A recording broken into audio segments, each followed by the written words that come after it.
ഇന്ന് തന്നെ ഡൗൺലോഡ് ചെയ്യൂ. കാണൂ നിങ്ങളുടെ ഫേവറേറ്റ് ഷോസ്.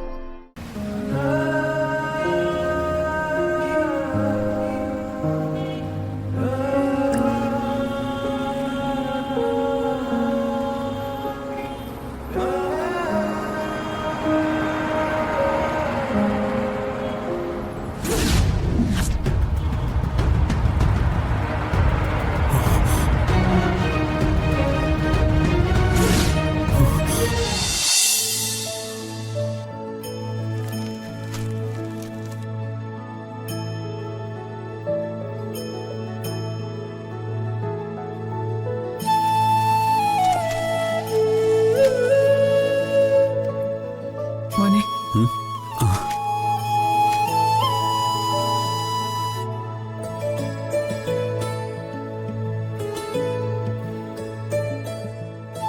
മോനെ, സമൃദ്ധിയുടെ കാര്യത്തിൽ ഞാൻ സംശയിച്ചതെല്ലാം അതുപോലെ തന്നെ സംഭവിക്കുമെന്നാ ഇപ്പൊ എന്റെ പേടി. അമ്മ എപ്പോഴും സമൃദ്ധിയെക്കുറിച്ച് ആവശ്യമില്ലാതെ ചിന്തിക്കുന്നോണ്ടാ ഇങ്ങനെ തോന്നുന്നേ. അവൾ അവളുടെ ഇഷ്ടത്തിന് ജീവിക്കട്ടെ. ജീവിച്ചോട്ടെ, പക്ഷേ ഞാൻ പറഞ്ഞു വന്നത് അതല്ല. പിന്നെ എന്തിനാ അമ്മയ്ക്ക് ഇത്ര പേടി? അവളിൽ നമ്മൾ ആരും വിചാരിക്കാത്ത ചില മാറ്റങ്ങൾ ഇപ്പൊ കാണുന്നുണ്ട്. അതൊക്കെ സ്വാഭാവികമല്ലേ അമ്മേ? ഒരാൾക്ക് എപ്പോഴും ഒരുപോലെ പെരുമാറാൻ പറ്റുമോ? നീ ഞാൻ പറയുന്നത് മുഴുവൻ കേക്ക്. ഒരു ദിവസം ഗൗരിമോളോട് പെട്ടെന്ന് അവള് ദേഷ്യപ്പെട്ട് സംസാരിച്ചു. സാധാരണ മോളോട് അവൾ അങ്ങനെയൊന്നും സംസാരിക്കാറില്ല. പക്ഷെ സംസാരിച്ചുകൊണ്ടിരിക്കുന്നതിനിടയിൽ പെട്ടെന്ന് മോൾ എന്തോ ചോദിച്ചപ്പോ അവള് വല്ലാതെ ദേഷ്യപ്പെട്ടു. കുഞ്ഞിനത് വലിയ വിഷമാവുകയും ചെയ്തു. അവരമ്മയും മോളും അല്ലേ, ഇടയ്ക്കൊക്കെ ഇങ്ങനെ ഇണങ്ങിയും പിണങ്ങിയൊക്കെ ഇരിക്കും. അതൊന്നും വലിയ കാര്യമാക്കേണ്ടതില്ല. ശരി, വാദത്തിന് വേണ്ടി നീ പറയുന്നത് ഞാൻ സമ്മതിക്കാം. പക്ഷേ ഇന്നലെ രാവിലെ അടുക്കളയിൽ വെച്ച് അവള് ശിശിരയോട് ദേഷ്യപ്പെട്ടതോ? രാവിലെ ചായ തിളപ്പിച്ചുകൊണ്ടിരുന്നപ്പോ എന്തോ ആലോചിച്ച് സാരിക്ക് തീ പിടിക്കാൻ പോയി. അത് കണ്ടുവന്ന ശിശിര അവളോട് എന്തോ പറഞ്ഞു. പെട്ടെന്ന് അവള് പൊട്ടിത്തെറിച്ചു. ശിശിരയുടെ സ്വഭാവം അമ്മയ്ക്ക് അറിയാവുന്നതല്ലേ. അവൾ ആവശ്യമില്ലാത്ത എന്തെങ്കിലും അവളോട് പറഞ്ഞിട്ടുണ്ടാവും. അവളുടെ ഭൂതകാലത്തെക്കുറിച്ച് അവളിപ്പോ അന്വേഷിച്ചുകൊണ്ടിരിക്കുന്നത്. ഓർമ്മ നഷ്ടപ്പെടുന്നതിന് മുൻപുള്ള അവളുടെ കാര്യങ്ങൾ നമുക്കറിയാമോന്ന് അവള് ചോദിച്ചത്. ഞങ്ങൾ എന്ത് മറുപടി പറയണം? അവള് സമൃദ്ധ അല്ലെന്ന് പറയണോ? എടുത്തു ചാടി ശിശിര എന്തെങ്കിലും പറഞ്ഞു പോകുമെന്ന് ഞാൻ പേടിച്ചു. ഭാഗ്യത്തിന് അവളൊന്നും പറഞ്ഞില്ല. സത്യം എത്ര മൂടി വെച്ചാലും അത് സ്വയം വെളിപ്പെടുന്നൊരു ദിവസം വരും. അങ്ങനെ ഒരു ദിവസം നമ്മുടെ മുൻപിലും വരുമെന്ന് എനിക്ക് നല്ല ബോധ്യമുണ്ട്. അതുകൊണ്ടാ ഒരുമിച്ച് ജീവിക്കാൻ അമ്മ ഇത്രയ്ക്ക് നിർബന്ധിച്ചിട്ടും ഞാനതിന് സമ്മതിക്കാത്തത്. അപ്പോ അവൾക്ക് ഓർമ്മ തിരിച്ചു കിട്ടിയ നമ്മൾ എന്ത് ചെയ്യും?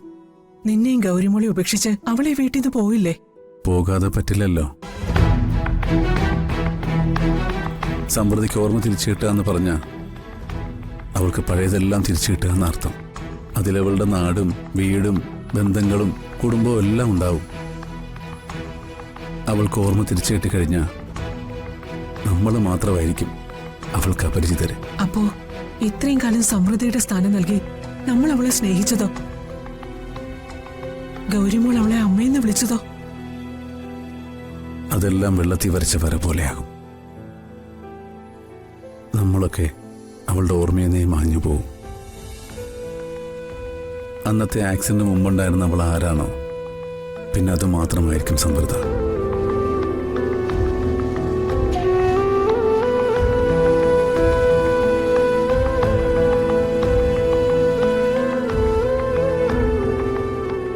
മോനെ, അങ്ങനെയൊന്നും സംഭവിക്കില്ല.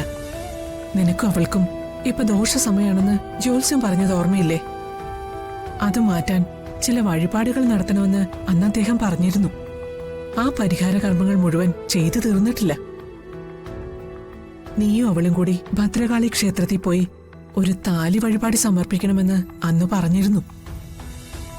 നീ അവളെയും കൂട്ടി ഒന്ന് അമ്പലത്തിൽ പോയി വഴിപാട് നടത്തി പ്രാർത്ഥിച്ചാൽ മതി, എല്ലാം മാറും. ഞാൻ എന്താ അമ്മേ പ്രാർത്ഥിക്കേണ്ടത്? അവളുടെ ഓർമ്മ ഒരിക്കലും തിരിച്ചു കിട്ടരുതെന്നോ? അങ്ങനെ പ്രാർത്ഥിക്കാൻ എനിക്ക് പറ്റുമോ? അവൾക്ക് ഓർമ്മ തിരിച്ചു കിട്ടരുതെന്ന് നിന്നോട് പ്രാർത്ഥിക്കാനല്ല അമ്മ പറഞ്ഞത്. അഥവാ ഓർമ്മ തിരിച്ചു കിട്ടിയാൽ തന്നെയും നിന്നെ മോളെ ഉപേക്ഷിച്ച് അവൾ എങ്ങോട്ടും പോകരുത്. നിന്റെ ഭാര്യയായി ഗൗരിമോളുടെ അമ്മയായി അവൾ നമ്മളുടെ കൂടെ തന്നെ വേണം.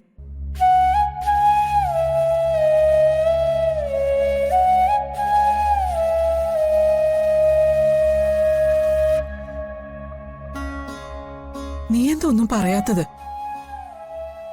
അവളോട് ഉള്ളിൽ നിനക്ക് സ്നേഹമുണ്ടെന്ന് അമ്മയ്ക്ക് അറിയാം. മോനെ, ഒരിക്കൽ അമ്മയെ നഷ്ടപ്പെട്ട കുഞ്ഞാ ഗൗരി. ഇനി ഒരിക്കൽ കൂടി അതിനിട വരുത്തരുത്.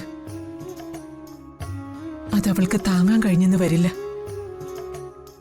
ഇവിടെ നീ ഒരു തീരുമാനം എടുത്തേ പറ്റൂ. പോകാം, എല്ലാ വഴിപാടുകളും നടത്താം. എനിക്ക് വേണ്ടിയല്ല, എന്റെ കുഞ്ഞിന് വേണ്ടി. അമ്മയും കൂടി വന്നാ നമുക്ക് ഇപ്പൊ തന്നെ അങ്ങ് പോവാം. എനിക്ക് കുറച്ച് ജോലിയുണ്ട്. നിങ്ങൾ രണ്ടുപേരും കൂടി മോളെയും കൂട്ടി പോയാ മതി. മതിയടാ, അമ്മയല്ലേ പറയുന്നേ. പോയിട്ട് വാ.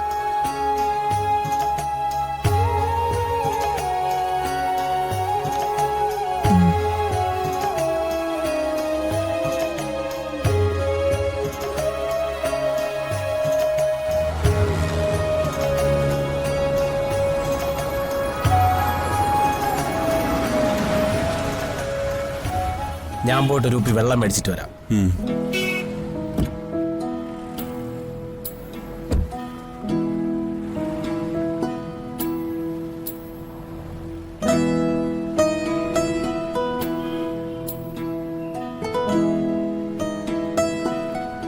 സച്ചേട്ടാ, ഇതെവിടെയാ?